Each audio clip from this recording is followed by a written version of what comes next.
एक दिन सुबह दादाजी अपने खेत में काम कर रहे थे। तेज धूप थी और दादाजी पसीने से पूरी तरह भीग गए थे। तभी अचानक उनकी नजर मिट्टी में आधा दबे हुए एक अजीब से छोटे डिब्बे पर पड़ी। वह डिब्बा पुराना था, लेकिन उसके किनारों से सुनहरी रोशनी निकल रही थी। दादाजी हैरान हो गए। उन्होंने धीरे से मिट्टी हटाई और डिब्बे को हाथ में उठा लिया। दादाजी ने मजाक मजाक में कहा, काश इस डिब्बे में सोना भरा होता तो मेरी जिंदगी बदल जाती।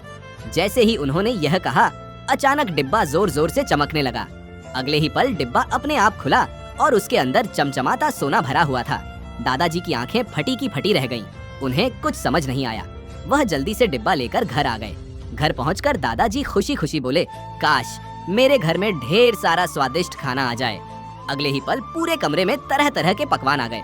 मिठाइयाँ, फल और स्वादिष्ट खाने की खुशबू पूरे घर में फैल गई। धीरे धीरे दादाजी गांव वालों की मदद करने लगे। कोई गरीब मदद मांगता तो दादाजी कहते, काश इसके घर खुशियाँ आ जाइए। और अगले ही पल उसके घर पैसे और जरूरी सामान फसल खराब होती तो दादाजी कहते, काश इसके खेत हरे भरे हो जाए।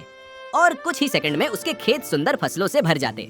पूरे गांव में खुशियाँ फैल गईं। लेकिन एक लालची आदमी दूर से यह सब देख रहा था।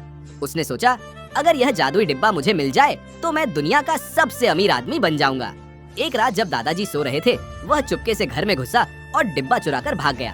पहले उसने कहा, काश मेरे पास बहुत सारे पैसे आ जाए। फिर वह खुशी से बोला, काश मेरा छोटा घर बड़ा महल बन जाए। और कुछ ही सेकंड में उसका घर चमचमाते महल में बदल गया। अब उसका लालच और बढ़ गया। गुस्से में उसने चिल्लाकर कहा, काश मैं पूरी दुनिया का राजा बन जाऊं। तभी अचानक डिब्बा बहुत तेज चमकने लगा। कमरे में जोरदार आवाज गूंजी। अगले ही पल उसका महल गायब होने लगा। उसके सारे पैसे हवा में उड़ गए। उसके नए कपड़े भी गायब हो गए और वह फिर से सड़क पर गरीब बनकर खड़ा रह गया। वह डर गया। तभी जादुई डिब्बा उसके हाथ से उड़ने लगा। वह उसे पकड़ने के लिए पीछे भागा, लेकिन डिब्बा आसमान में ऊपर जाकर बादलों के बीच गायब हो गया। अगली सुबह दादाजी उदास बैठे थे। तभी अचानक आसमान में तेज रोशनी चमकी।